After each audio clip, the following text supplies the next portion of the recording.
News leader. This is NBC 10 News at 10. One person dead, another in critical condition after an overnight shooting at a Bernice bar.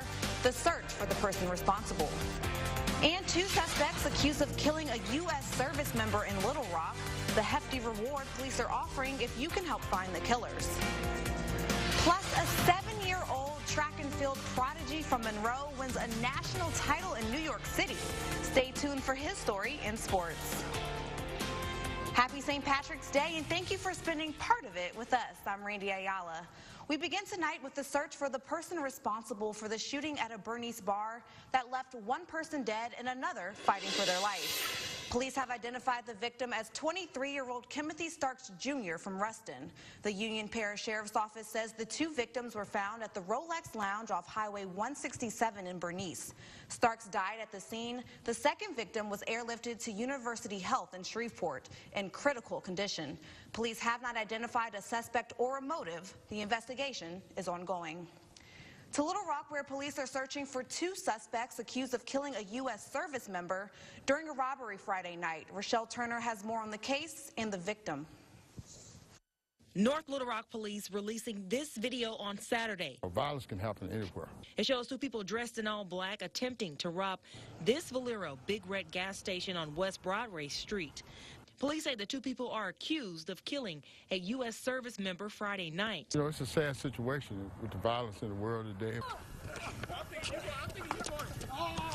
A violent crime that Marvin James says happens too often. See people killing people on different beliefs, different concepts. But his concept, a game of basketball at a court in North Little Rock. We all decided to come down here and kind of have a little entertainment. Teaching his grandsons and other kids you don't have to turn to violence. Yeah, that's all we want to do is come out today, have a little fun. Taking a step in the right direction. James hopes the people who pull the trigger will do the same. You know, stand up for what you're willing to do, because sooner or later, the truth is going to come out. The North Little Rock Police Department is offering a $10,000 reward for information leading to an arrest and conviction of the two suspects. On to a crime alert out of Monroe. A man behind bars after exposing himself in front of children and adults on Hall Street. Police say 42-year-old Michael Ashley was walking down the sidewalk when he stopped at a local playground. A witness says he tried to call kids over to him while he was engaged in the indecent behavior. His pants were still unzipped when officers arrived. Ashley is charged with obscenity and indecent behavior with juveniles. His bond set at $4,500. Across the nation now, thousands mourn the Ethiopian plane crash victims today, accompanying 17 empty caskets draped in the national flag through the streets of the capital, as some victims' relatives fainted and fell to the ground. The service came one day after officials began delivering bags of earth to family members of the 157 victims of the crash instead of the remains of their loved ones, because the identification process is expected to take such a long time. The victims of Ethiopian Airlines Flight 302 came from 35 countries and included many humanitarian workers headed to Nairobi. People all across the country celebrated St. Patty's Day today. Some may still be celebrating. Right here in northeastern Louisiana, our only Irish pub raising money for a good cause during the festivities. NBC 10's Anna McAllister has more. In a sea of green, one thing stands out: Irish pride. Patrons were decked out in their spirited St. Patty's Day attire. The epic Celtic kickoff happened at Enoch's Pub, an iconic Irish landmark right here in Monroe. This is our 40th St. Pat's celebration. It started in '80, and next year will actually be our 40th anniversary for the bar. For 4 decades, Enoch's has embraced its Irish pride in northeastern Louisiana, and the deep Irish roots of the family behind the pub may surprise you. Doyle wanted it to be kind of a salon and a way to celebrate Irish culture. His family is originally from Ireland. They make it a point to educate and reinforce the importance of the Irish heritage in northeast Louisiana. The Irish Bash is all for a great cause. All about raising money for St. Vincent de Paul Pharmacy. They give a lot back to the community.